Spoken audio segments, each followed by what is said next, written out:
Hello everyone and welcome back on our channel the GS Hunt. आज हम बात करेंगे सिटीजनशिप एक्ट ऑफ 1955 की और देखेंगे कुछ कीवर्ड्स जो कि है एनआरआई, पीआईओ, ओसीआई और देखेंगे इलीगल माइग्रेंट्स की definition according to Indian constitution. इससे पिछले वाले वीडियो लेक्चर में हमने बात की थी कि इंडियन कॉन्स्टिट्यूशन के पार्ट 2 में बताया गया है कि 26 जनवरी 1950 को कौन कौन लोग इंडियन सिटीजन्स होंगे। बट उसके बाद की डेट्स पे यानी 26 जनवरी 1950 के बाद की डेट्स पे कौन कौन लोग इंडियन सिटीजन्स होंगे इसका प्रोविजंस दिए गए हैं सिटीजनशिप एक्ट ऑफ 1955 में, जो कि पार्लियामेंट द्वारा पास हुआ। इन ओरिजिनल इसमें 19 सेक्शंस थे। अच्छा, एक्ट्स के अंदर में आते हैं सेक्शन और कॉन्स्टिट्यूशन के अंदर आते हैं आर्टिकल। फिर इसमें डिस्कस होता है acquisition and loss of citizen से रिलेटेड मामले पे और डिस्कस होता है ओवरसीज सिटीजन ऑफ इंडिया पे। टोटल इसमें अमेंडमेंट होते हैं 9, मतलब 9 टाइम इसमें अमेंडमेंट हो चुके हैं। पहला अमेंडमेंट होता है 1957 में और लास्ट होता है 2019 में, जो कि काफ़ी पॉपुलर रहा था। इन शॉर्ट इस वीडियो में हम बात करेंगे सिटीजनशिप एक्ट ऑफ 1955 के तहत acquisition and loss of citizenship के बारे में, यानी सिटीजनशिप को कैसे एक्वायर करें या फिर कैसे वो लॉस होती है, उसके प्रोविजंस देखेंगे। उसको स्टार्ट करने से पहले कुछ की टर्म्स है जिन्हें देखना इंपॉर्टेंट है, जैसे कि नॉन रेसिडेंट इंडियन यानी एनआरआई। ये बहुत ही फेमस टर्म है और हमारे इंडियन डायस्पोरा कहाँ कहाँ फैला हुआ है इसके बारे में बताता है। बेसिकली ये वो इंडियंस हैं जिनके पास इंडियन पासपोर्ट है और ये फॉरेन कंट्रीज में रहते हैं for the sake of work, for the sake of education. अब हम देखेंगे पर्सन ऑफ इंडियन ओरिजिन को यानी पीआईओ को। पीआईओ में वो लोग इंक्लूड होंगे जो कि पहले से इंडियन नेशनल थे यानी इंडियन सिटीजन्स थे, बट अभी उन्होंने फॉरेन कंट्री की मेंबरशिप ले रखी है यानी सिटीजनशिप ले रखी है। और वो लोग भी होंगे जिनके एंसेस्टर्स इंडियन सिटीजन्स हैं या फिर थे। अच्छा, इस पूरे कॉन्सेप्ट को ही 2015 में ख़त्म कर दिया गया और मर्ज कर दिया गया ओसीआई के साथ, जो कि है ओवरसीज सिटीजन्स ऑफ इंडिया। अब हम देखते हैं मोस्ट इंपॉर्टेंट कीवर्ड जो कि है ओसीआई यानी overseas citizens of India. Basically ये इमाइग्रेंट स्टेटस है जो कि परमिट करता है इंडियन ओरिजिन के फॉरेन सिटीजन्स को इंडिया में रहने के लिए और इंडिया में काम करने के लिए। यानी इसमें वीज़ा की रिक्वायरमेंट नहीं है और आप इनडेफिनिट टाइम के लिए आप रह सकते हो इंडिया में और काम कर सकते हो। जो बेसिक डिफरेंस है इंडियन सिटीजनशिप से जो ओसीआई कार्ड होल्डर का, वो है इसमें बेसिकली आपको वोटिंग राइट्स नहीं मिलते। आप कोई भी कॉन्स्टिट्यूएंट ऑफिस में आप वर्क नहीं कर सकते, यानी कोई भी गवर्नमेंट जॉब पे आप वर्क नहीं कर सकते। एग्रीकल्चर प्रॉपर्टी आप नहीं बाई कर सकते और आप रेसिडेंशियल प्रॉपर्टी आप बाई कर सकते हो, यानी आप रहने के लिए आप अपनी ज़मीन खरीद सकते हो, उस पर रह सकते हो, बट एग्रीकल्चर के लिए आप कोई भी प्रॉपर्टी ओन नहीं कर सकते। अब हम आते हैं अपने मेन टॉपिक पे जो कि है acquisition of citizenship. Basically citizenship को एक्वायर करने के 5 तरीके बताए गए हैं सिटीजनशिप एक्ट ऑफ 1955 में, जो कि है by birth, by descent, by registration, by naturalisation और बाई इनकॉर्पोरेशन ऑफ टेरिटरी। पहला मेथड है बाई बर्थ का, यानी जो भी इंडिया में बॉर्न हुआ है वो बाई बर्थ इंडियन सिटीजन होगा। इसको समझने के लिए 3 बेसिक टाइमलाइंस बनाई गई है क्योंकि ये एक्ट कई बार अमेंड हो चुका है, जैसे 85 में, 86 में, 2003 में भी। तो पहली टाइमलाइन है 26 जनवरी 1950 से लेके 1 जुलाई 1987 के बीच में। जो भी पर्सन इस टाइमलाइन में बॉर्न हुआ है वो बाई बर्थ इंडियन सिटीजन है बिना कोई क्लॉज के।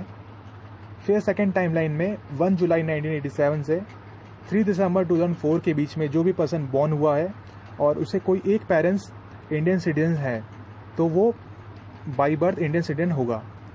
फिर आती है थर्ड टाइमलाइन जो कि है 3 दिसंबर 2004 के से टिल नाउ, अभी तक के लिए।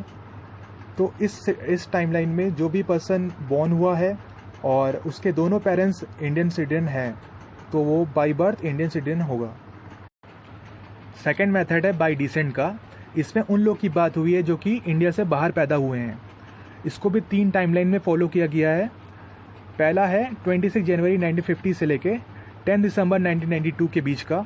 इस टाइमलाइन में जो भी पर्सन इंडिया के आउटसाइड इंडिया बॉर्न हुए हैं और उनके फादर इंडियन सिटीजन है तो वो भी इंडियन सिटीजन बाई डिसेंट होंगे।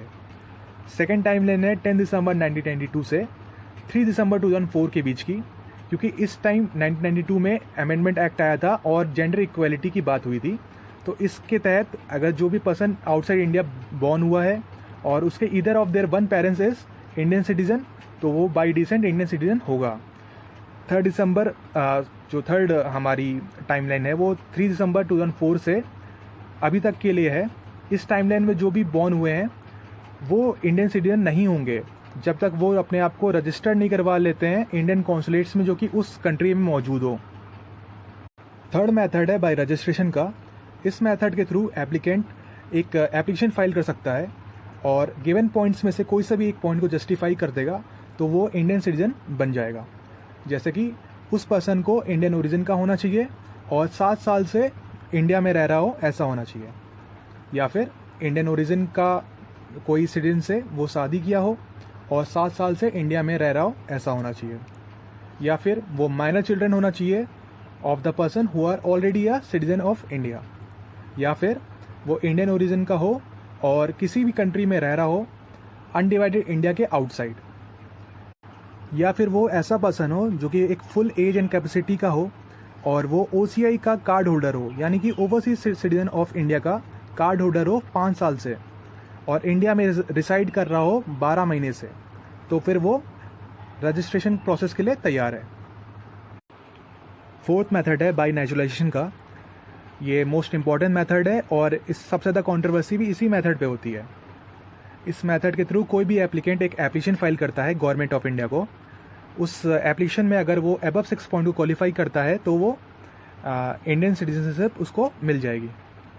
जैसे कि वो उस देश का नागरिक ना हो जहाँ पे इंडियन सिटीजन्स को नागरिकता देने पे रोक हो और वो उस देश की नागरिकता को छोड़ चुका हो और लास्ट 12 महीने से वो इंडिया में रिसाइड कर रहा हो या फिर गवर्नमेंट ऑफ इंडिया के लिए वर्क कर रहा हो। लास्ट के 14 सालों में उसने 11 साल इंडिया में बिताए हों या फिर सर्विस करते हुए गवर्नमेंट ऑफ इंडिया की सर्विस करते हुए बिताए हों, जिसमें कि 12 महीने का जो पीरियड है वो भी इंक्लूड है। गुड कैरेक्टर का हो और 8 शेड्यूल में जो भी लिस्टेड लैंग्वेजेस हैं उसका एडिक्वेट नॉलेज उसके पास हो। अच्छा, अगर पर्सन के पास एक्स्ट्रा ऑर्डिनरी नॉलेज हो in the field of science, philosophy, art, literature या फिर वर्ल्ड पीस पे, तो गवर्नमेंट ऑफ इंडिया उसकी अबव क्राइटेरिया को वेव ऑफ कर सकती है और उस पर सोच विचार कर सकती है। एक्विजिशन के लिए जो मेथड 3 एंड मेथड 4 है, यानी कि by registration and by naturalisation, उसमें एप्लीकेंट को इलीगल माइग्रेंट्स के लिए रोका गया है, यानी कि इलीगल माइग्रेंट्स को एप्लीकेंट बनने के लिए रोका गया है। इलीगल माइग्रेंट्स की जो डेफिनेशन इंडिया में है वो है he is a foreigner who has entered India without valid document और initially had a valid document but has overstayed beyond the permitted time, यानी कि वो एक फॉरेनर है जो कि इंडिया में आया है विदाउट डॉक्यूमेंट्स, या इवन अगर डॉक्यूमेंट्स के साथ आया है तो उसके पास जो उसका परमिट टाइम था वो ख़त्म हो गया है। जो मैक्सिमम इलीगल माइग्रेंट्स हैं इंडिया में वो बांग्लादेश से आए हैं और उसके बाद अगर किसी कंट्री का नाम है तो वो है पाकिस्तान से। Recently citizenship amendment act of 2019 जो पास हुआ था उसमें इलीगल माइग्रेंट्स की डेफिनेशन चेंज की गई थी, यानी कि बोला गया था कि जो बांग्लादेश, पाकिस्तान और अफगानिस्तान से जो माइनॉरिटीज़ वहाँ से आती है उनकी तरफ से और उनका रिलीजियस परसिक्यूशन हुआ हो तो उन्हें अब इलीगल माइग्रेंट के तौर पे दर्ज नहीं किया जाएगा और वो बाय नेचुरलाइजेशन का जो प्रोसेस है उसके तहत इंडियन सिटीजनशिप को एक्वायर कर सकती हैं। लास्ट मेथड है बाय इनकॉर्पोरेशन ऑफ टेरिटरी का। इसके तहत अगर फॉरेन टेरिटरी इंडिया के पार्ट बन जाती है और गवर्नमेंट ऑफ इंडिया उस पर अधिपत्य जमा लेती है तो वहाँ की जो पब्लिक है, वहाँ की जो आम नागरिक है वो भी इंडियन सिटीजन बन जाएंगे। जैसे कि पुडुचेरी 1962 में फ्रेंच ऑक्यूपेशन से आज़ाद हुआ और इंडिया में विलय हुआ, इंडिया में इनकॉर्पोरेट हुआ, तब उसके जो भी लोग वहाँ पे रहते थे वो इंडियन सिटीजन इस मेथड के थ्रू बन जाएंगे। अब हम देखते हैं लॉस ऑफ सिटीजनशिप के बारे में, जो कि काफ़ी easy rather than acquisition of citizenship. Basically इसको 3 तरीके से आप लॉस कर सकते हो, by renunciation, by termination and by deprivation. अब हम तीनों प्रोसेस को ब्रीफली समझ लेते हैं। रिनंसिएशन प्रोसेस में हम खुद डिक्लेयर करते हैं कि हम इंडियन सिटीजनशिप को छोड़ रहे हैं। टर्मिनेशन प्रोसेस में हम किसी दूसरे देश की सिटीजनशिप को वॉलंटरीली एक्वायर्ड करते हैं, जिसके बाद गवर्नमेंट ऑफ इंडिया हमारी सिटीजनशिप को टर्मिनेट कर देती है। डेप्रीवेशन में भी गवर्नमेंट ऑफ इंडिया टर्मिनेट करती है हमारी सिटीजनशिप को जब हम अनलॉफुल एक्टिविटीज़ करते हैं, जैसे कि डिसरिस्पेक्ट करते हैं इंडियन कॉन्स्टिट्यूशन को, या फिर वॉर के टाइम पे एनिमी की हेल्प करते हैं, या फिर 7 साल तक फॉरेन लैंड पे रहते हैं इन कॉन्टिन्यूस लगातार। ये था इस वीडियो का अंत। वीडियो आपको अच्छी लगी हो तो लाइक शेयर एंड कमेंट कर सकते हैं। द जी एस एंड हमारा चैनल है, सब्सक्राइब कर सकते हैं आप। तब तक आप ऐसे ही पढ़ते रहिए and thanks for the listening.